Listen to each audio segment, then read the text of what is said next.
He is the leader of the biggest power in the world. He is the leader of United States of America. So obviously it's not an easy task. So the way he's carrying that out, it's commendable. It's commendable because it's not easy, and he does it with such finesse. Like it's so easy for him. So obviously, I mean, such a man, you only have respect for him, and you only want to be like him. I don't think he coming to India should be such a big deal. The kind of this whole jingoism that is going on around his visit, I don't feel it's needed, A. And I think he should just be back in his country and manage his own finances and economics.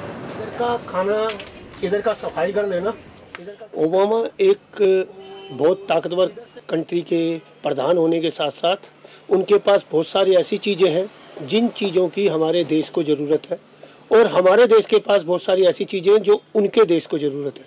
अगर दोनों मिलकर उनको इस एक साथ काम करेंगे तो उसका हमारे दोनों देशवासियों को उसका फ़ायदा होगा।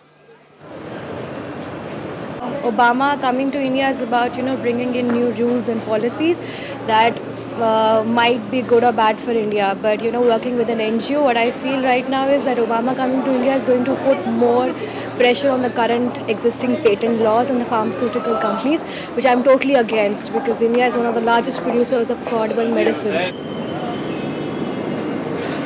हमारा विचार ओबामा जी के बारे में कि ओबामा जी एक ऑनेस्ट और हार्ड वर्कर यानी अच्छा काम करने वाले व्यक्ति हैं और अच्छे ही विचार के हैं, यही हमने सुना है उनके बारे में। Obama, I think, is coming to India as Mr. Modi is interested in trade ties with the Americans, and that's the only reason I think he's here. And of course, for friendly ties with us, so that the trade can be carried on. It's purely to do monetary.